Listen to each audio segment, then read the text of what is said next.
স্বাগতম জনাইছো।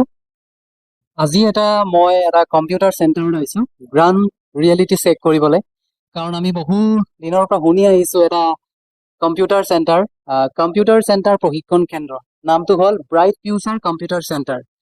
তো ইয়াত বহু কেইজন ব্যক্তি মোক ভাবিব ইয়াত এটা প্ৰমোচনৰ পইচা লৈ ইয়াত এই চেণ্টাৰটো মই প্ৰমোচন কৰিবলৈ আহিছে বুলি বহুজনে ভাবি ল'ব, কিন্তু মই ইয়াত এটা গ্ৰাউণ্ড ৰিয়েলিটি চেক কৰিবলৈহে আহিছো। তো কথাটো হ'ল আপোনালোকে এই চেণ্টাৰটোত কিয় মই আহিছো, এটা মিনিমাম প্ৰাইচ এটা ৰাখি। আপোনালোকে জানে কম্পিউটাৰৰ নলেজ বা কম্পিউটাৰৰ প্ৰয়োজনীয়তাটো নতুনকে ক'বলৈ কোনো দৰকাৰ নাই, কাৰণ আজিৰ তাৰিখত কম্পিউটাৰ এডুকেশ্যন নহ'লে বা কম্পিউটাৰ নলেজ নহ'লে একোৱে নহয়। উইদাউট কম্পিউটাৰ আমাৰ যিটো লাইফ ষ্টাইলটোৱে নচলিব, তেনেকুৱা নিচিনা এটা কম্পিউটাৰৰ প্ৰয়োজনীয়তাটো আহি পৰিছে। আপোনালোকক অকণমান দেখাই দিছো। কম্পিউটাৰৰ বহুত ইয়াত কোৰ্চৰ নাম আছে একচুৱেলি। PGDCA বিভিন্ন ধৰণৰ কোৰ্চ আছে। কম্পিউটাৰ জানিবলৈ কি কি একজেক্টলি কোৰ্চ লাগে, টেলিৰ পৰা আৰম্ভ কৰি কি কি কোৰ্চ লাগে, গোটেইখিনি হয়তো ইয়াতে আছে। কাৰণ দেখিব পাইছে ব্ৰাইট ফিউচাৰ কম্পিউটাৰ চেণ্টাৰ। ইয়াত কম্পিউটাৰ বেচিক কম্পিউটাৰ কোৰ্চ, বেচিকৰ পৰা আৰম্ভ কৰি আপোনাৰ এডভান্সলৈকে এটা মিনিমাম প্ৰাইচ। কিয় আৰু কেনেকৈ, এই অনাৰজনৰ লগত আমি কথা পাতিম। তো আমি ভিতৰলৈ সোমাই যাওঁ। আহা কেমেৰামেন। তো আমি ক্লাছৰুমলৈকে সোমাই আহিছো। তো welcome to the bright future computer centre classroom. তো আপোনালোকে দেখিব পাইছে বহুত ল'ৰা ছোৱালী ক্লাছ কৰি আছে, তেওঁলোকৰ লগত কথা বাৰ্তা কৰিম বাৰু। আপোনালোকে দেখিব পাইছে খুব সুন্দৰকৈ এটা প্ৰজেক্টৰ দ্বাৰা ষ্টুডেণ্টবিলাকক তেওঁলোকে পঢ়াবলৈ আচলতে চেষ্টা কৰিছে। লগতে আমাৰ লগত অনাৰ আছে, তথা আমাৰ এই চেণ্টাৰটোৰ স্বত্বাধিকাৰ প্ৰদীপ পেগুচাৰ আহক, অকণমান আগবাঢ়ি আহক। এয়া আমাৰ ব্ৰাইট ফিউচাৰ কম্পিউটাৰ চেণ্টাৰৰ সন্মানীয় পেগুচাৰ। তো ছাৰ স্বাগতম জনাইছো আপোনাৰ চেণ্টাৰলৈ। একদম গ্ৰাউণ্ড ৰিয়েলিটি অকণমান চেক কৰিবলৈ আহিলো। ডেট মিনছ আমি এটা শুনিছো বহুত দিনৰ পৰা শুনি আহিছো, এটা মিনিমাম প্ৰাইচ ৰাখি ষ্টুডেণ্টবিলাকক আপুনি পঢ়াই আছে। তো কেনেকৈ ছাৰ? আমাৰ যিহেতু গ্ৰাম্য সমাজত যিহেতু ৰিমট এৰিয়াৰ ষ্টুডেণ্ট আছে, যিহেতু আৰ্থিক দিশত অলপ সবল নহয়, সেইটো কাৰণে আমি ভাবিছোঁ কম প্ৰাইজত, এফৰ্ডেবল প্ৰাইজত আমি কম্পিউটাৰ নলেজৰ পৰা ধৰি আমাৰ যোনটো আমাৰ CBSE হওক, সেৱা হওক, আমাৰ ছাবজেক্টৰ যোনটো টিউশ্যন চেণ্টাৰো ইয়াত লগতে আছে। লগতে কম্পিউটাৰ কোৰ্চ আমাৰ BCA পৰা ধৰি BCE পৰা ধৰি PGDC এইখিনি গোটেই কোৰ্চ ল'ব পাৰিব কম খৰচতে। PGDC বেচিক কম্পিউটাৰৰ পৰা আৰম্ভ কৰি একদম PGDC লাষ্ট নেকি, এডভান্স লেভেল? আচ্ছা আচ্ছা। গতিকে তো এজন ষ্টুডেণ্ট এজনৰ মন্থলি ফি আৰু এডমিশ্যনটো কথা অকণমান জনাই দিব।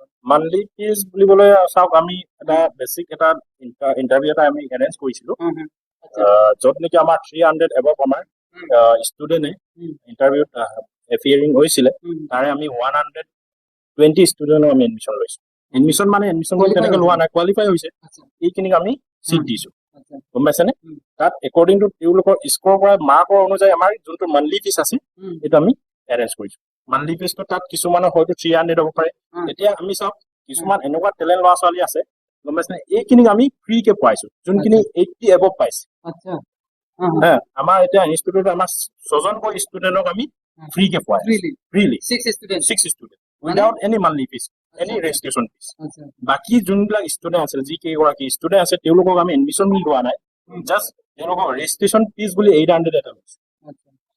সেইখিনিক লৈ আমি আমাৰ চেণ্টাৰটো এতিয়া আমি কাৰ্যকৰী কৰি আছো। যিমান পাৰে আমি চেষ্টা কৰি আছো ল'ৰা ছোৱালীক এটা কোৱালিটি নলেজ দিবলৈ আমি চেষ্টা কৰি আছো। গতিকে তো ছাৰ এতিয়া ষ্টুডেণ্ট কিমান আছে টোটেল এতিয়া 125 আছে। আচ্ছা, খুব কম সময়ৰ ভিতৰত আচলতে জনপ্ৰিয়তা অৰ্জন কৰিছে। আৰু ছাৰে আচলতে বহুত কষ্টৰ মাজত বহুত ঘাত প্ৰতিঘাত পাৰ কৰি আচলতে ছাৰে হয়তো এইটো পৰ্যায় পাইছে বুলি ভাবি লৈছো। গতিকে বাইদেউ আপুনি কোনটো কৰি আছা? মই ADCA কোৰ্চ কৰি আছো। এডমিশ্যন ফি কিমান লৈছে? মোৰ এডমিশ্যন মই মান্থলি ফি 300 হয়, আৰু এডমিশ্যন আমি 800 পৰা কৰিছিলোঁ। ৰেজিষ্ট্ৰেশ্যনটো আমি 800 কৰিছোঁ আৰু মান্থলি ফিজ 300। কিমান দিন হ'ল ক্লাছ কৰা? ক্লাছ কৰা এমাহ হোৱা নাই এতিয়ালৈকে। পাৰিছেনে কিবা অ, আহিছেনে? মই ভাবি আছো, শিকি আছো। বঢ়িয়া।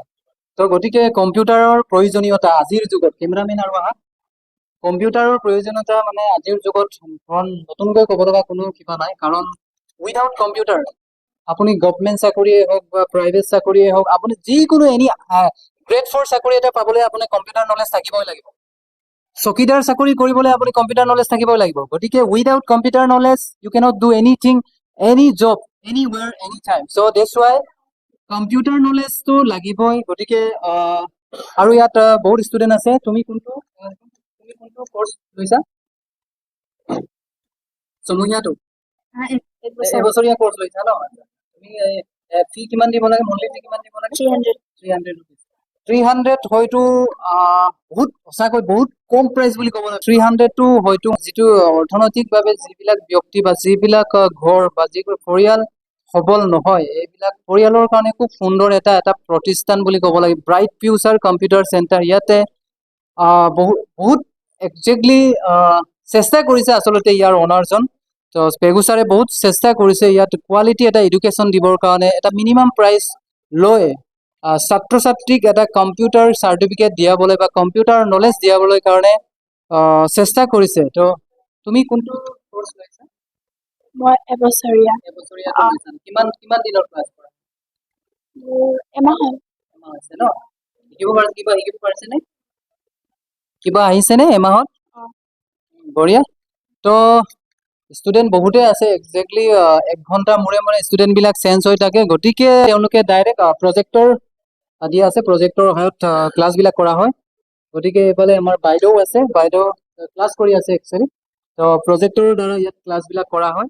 ষ্টুডেণ্টবিলাক আচলতে ডিষ্টাৰ্ব কৰা নিচিনা হৈছে। মই আজিলৈ ভিডিঅ'টো ইমানতে ৰাখিব লাগিব। গতিকে আপোনালোকে জানে কম্পিউটাৰ এডুকেশ্যনৰ যিটো গুৰুত্বপূৰ্ণ বা ইম্পৰ্টেণ্ট, কম্পিউটাৰৰ যিটো ইম্পৰ্টেণ্ট, গতিকেলৈ আজিৰ তাৰিখত উইদাউট কম্পিউটাৰ নলেজ আমি একোৱেই কৰিব নোৱাৰোঁ। গতিকেলৈ আপোনালোকে ছাৰৰ নাম্বাৰটো, অনাৰটোৰ নাম্বাৰ, এই ইনষ্টিটিউটৰ নাম্বাৰ মই ডেছক্ৰিপশ্যনত দিয়া আছে। আপোনালোকে যোগাযোগ কৰিব, ক্লাছ কৰিব, কম্পিউটাৰ ক্লাছ কৰিব, লগতে মেথছৰ ক্লাছ 9, 10 ছায়েন্স আৰু মেথামেটিক্সৰ যিবিলাক ষ্টুডেণ্ট দুৰ্বল আছে ছাৰৰ লগত কণ্টেক্ট কৰিব পাৰিব।